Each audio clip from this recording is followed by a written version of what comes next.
All right, Ryan. Phil and Ryan, listen up. Hey, are you ready for this, Ryan? From Louisville to LSU, what just happened? Oh, my goodness. I know that you got in contact with me this morning and you said, Phil, it's shaping up to be a big one. I'm like, what are you talking about? A big headline. Ex-Louisville star Hailey Van Lith transfers to national champion LSU. Ryan, and we all know the storyline. She goes where Angel Reese is, right? And Angel Reese goes, oh, it's up.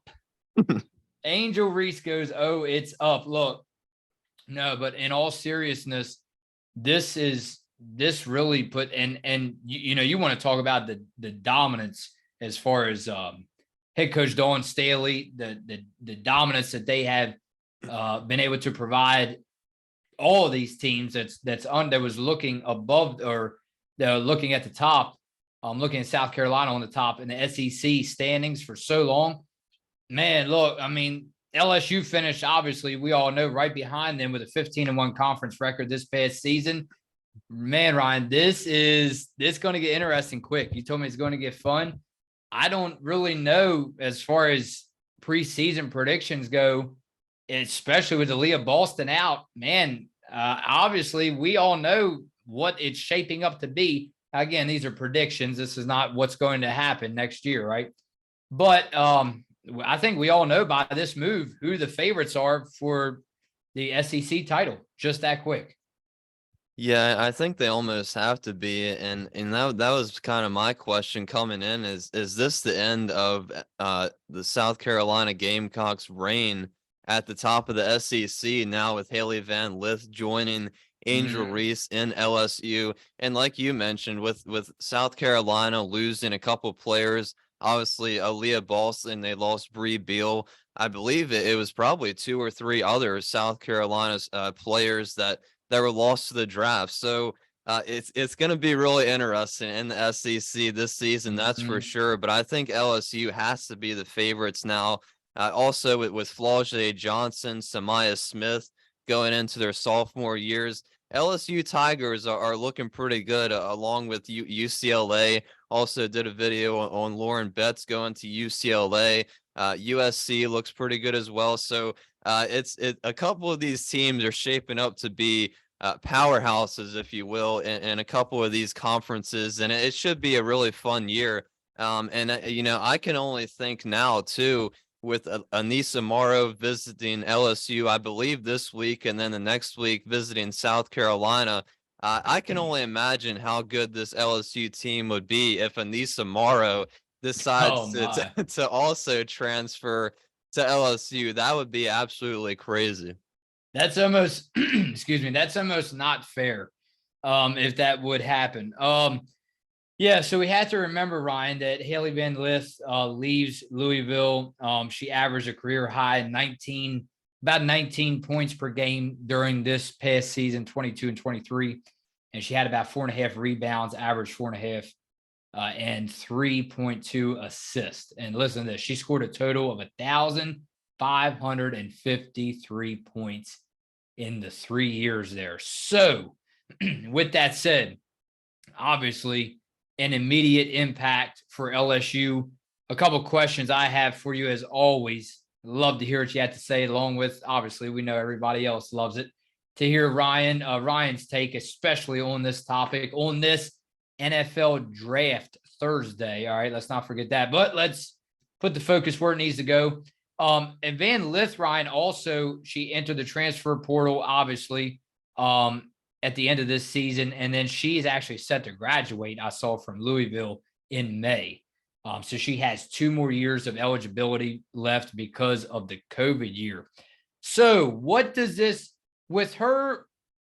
I mean, it's weird because usually I come to you and I'm like, usually I'm asking, well, of course, we talk a lot of UConn women's basketball, but I come to you on these episodes and I usually sit down with you and say, Ryan, let's discuss what are your expectations? What are your expectations? How long, does she find a starting role on this team in the starting 5? Does she, and especially because of the talent that UConn has, right, coming in putting the focus on LSU here, obviously, but the talent UConn has come in, the younger class, there's a lot of expectations, but we don't want to get over dramatic, right, with expectations. This time, though, it's kind of a different situation that I'm asking you because we already know Hailey Van Lith. Okay, this is a star basketball player right here. You're talking about one of the top, obviously, the defending champions, one of the top programs in the nation. Now, the only question now is different for you because you already know she's a starter, an immediate impact player.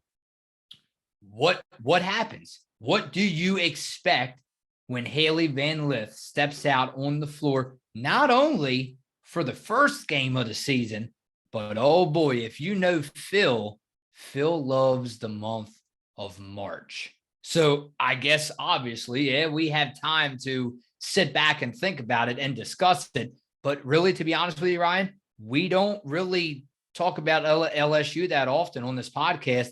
So maybe it's more safe to lean toward the whole point that I'm trying to get to you is I know it's still early. We're only looking at April 27th. Back to back. Well, I mean, I think it's definitely a good possibility. It's definitely a good possibility for sure. And with Hailey and Angel now they each have 2 years of eligibility left, I believe. So we could see these two in LSU 2 years straight together. Right. So I mean, I think in my opinion, I think LSU is obviously the favorite in the SEC. I think they'll probably win it.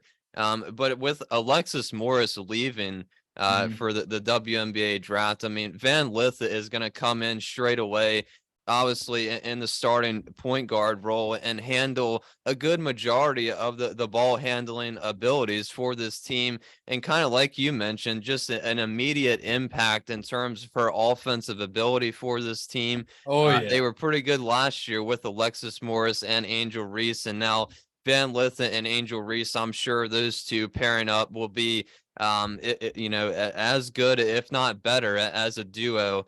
And like I said, if Anissa Morrow comes to this team, there's probably not a lot of teams that are going to be able to rebound or defend this team. But just putting the focus on Van Lith, I mean, this is a tremendous pickup for Kim Mulkey and this LSU team. And I think they're going to be up there amongst the favorites to, like you said, become possibly defending national champs along with I think UConn's up there. I think UCLA is up there as well, but along with a couple other teams. But I think this kind of marks a little bit of the end of South Carolina's reign with them losing a lot of players. I think this is definitely LSU's time to shine.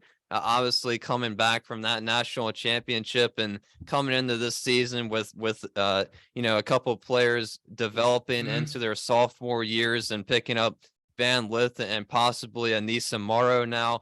It's LSU's time to really, really dominate for not only this year, but the upcoming years as well. Well, I'm sure the fans in UConn are certainly glad of that, about South Carolina maybe falling off just a little bit. Not a lot, just a little bit. But again, man, I mean, to you and I, man, we love Coach Gino Auriemma. So now, oh man, it's not like, you have Dawn Staley. Of course, you still have that rival of South Carolina and UConn, but now all of a sudden, are you looking at more or less the Kim Mulkey versus Gino Auriemma? Oh boy, can we not wait?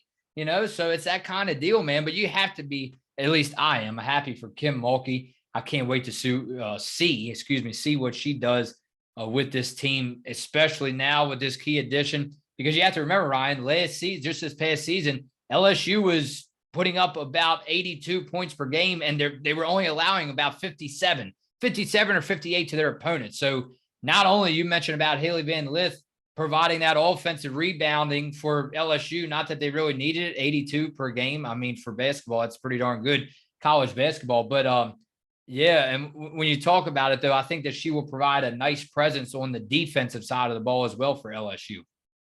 Yeah, and it's interesting, too, because LSU was really dominant for pretty much the whole season last year, and then they lost to South Carolina in the one conference game they played.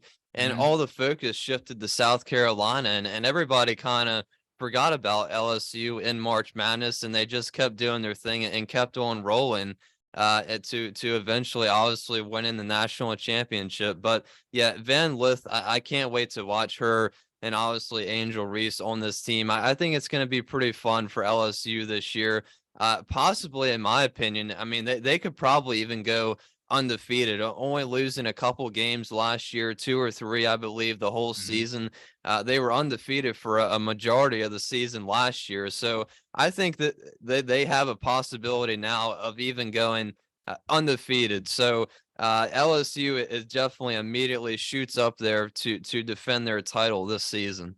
All right, let's get into comments very quickly from the last video, and then we will head on out, focusing over to UConn Huskies Nation, basketball capital of the world. Hey, Daniel Ring, I don't like to ignore questions like this, Ryan. He goes, hey, guys, great stuff. When is Maria coming on? Well, like you had mentioned, Ryan, some scheduling conflicts that arose. We were not happy about it, and we all know that you weren't, and she probably wasn't as well, but we get it. Life happens.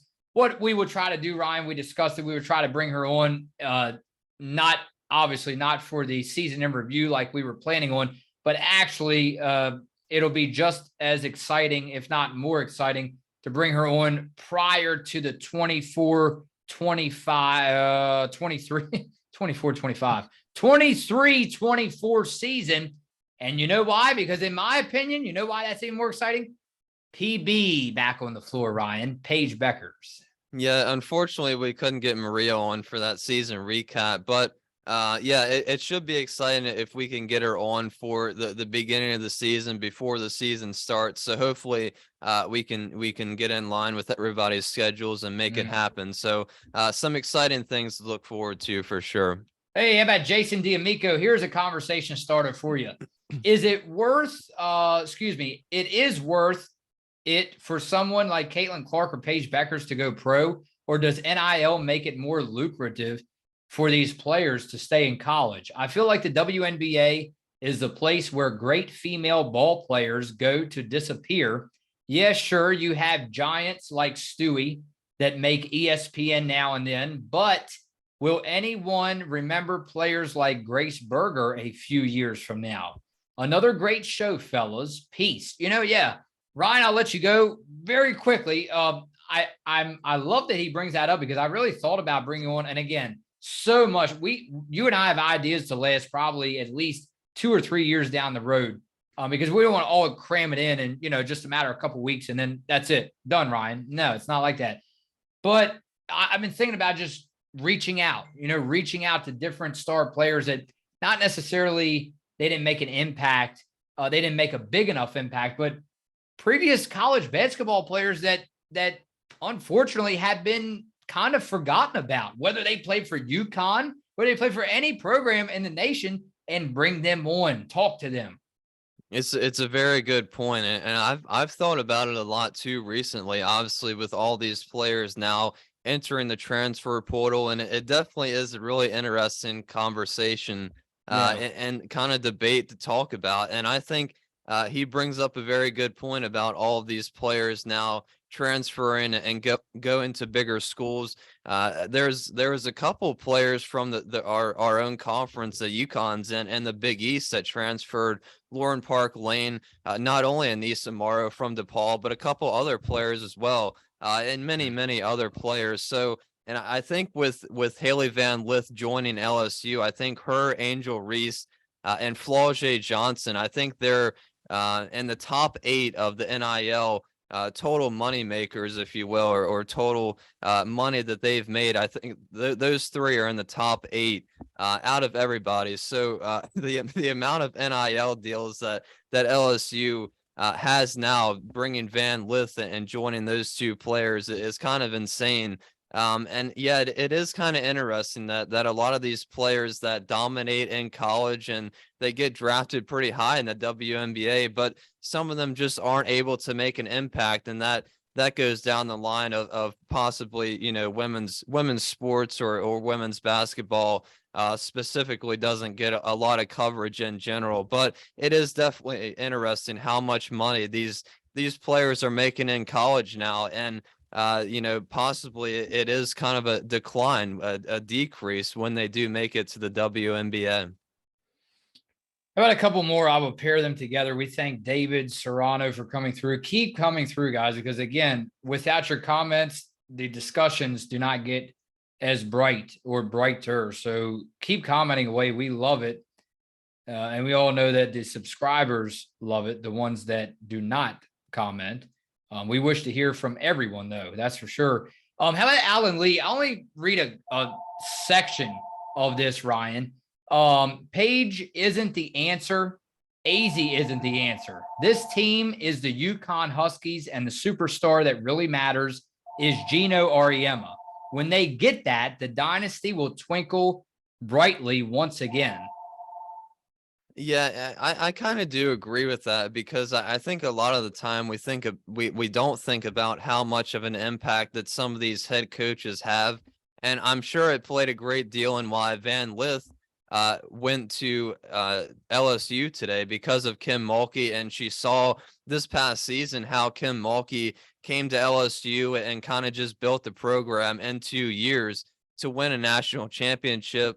And the impact she was able to make, and the relationships that she was able to make with the players on this team for LSU. And I think that's a good majority of the reasoning why a lot of these players come to UConn, so they can build that relationship with Gino, and they're under the national spotlight, because they know Gino is going to put them all of the players that come here in the best possible position to win. So I think obviously Gino is a huge part of what UConn does. He has been for the past 40 years now. So Gino is gonna put all of these women in the best possible position that he can. You're still muted. You're still muted. All right, thank you, Ryan. And then that goes along with, I had another call coming in, so that's why I had to mute it. And that goes along with the other comment that goes along with that one. For whatever reason, Gino never developed his bench. As the saying goes, you've got to play the hand you have been dealt. So that was an interesting comment too, because I couldn't wait to see what you had, specifically with the Gino never developed his bench. Yeah, it's kind of interesting, because we talked about Amari DeBerry a lot on this channel, but and it's kind of interesting too how Gino kind of only plays about 6 players, and he doesn't really play his bench that much. I don't know. I mean, that's kind of just the way Gino has always operated. I think he's only played his 5 main starters for a majority of all the games, and only brought 1 or not even hardly 2 players off the bench for the entire season. So I just think that's kind of just Gino's way of doing things. I think a lot of the bench players, are obviously great that are on the team, and they do develop very well, but it's just the matter of fact if Gino is going to play them or not. But I think in these recent seasons, Gino hasn't really had much choice to play them or not, with all the injuries and everything this team has been dealing with. So I think it's going to be interesting this season, because with Page coming back, obviously, and all these players that are developing for UConn, and all of the transfer, or all of the recruits that are coming in, it's going to be interesting to see how the minutes get spread around, and everything like that. All right, Ryan, we appreciate you coming back on with us. And I'll tell you one thing, we want to thank Austin Anita for all of his hard work in joining us on this podcast.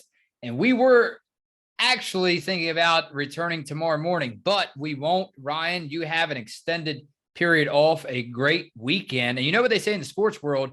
It's Friday. Well, it's actually Thursday, but tomorrow is Friday.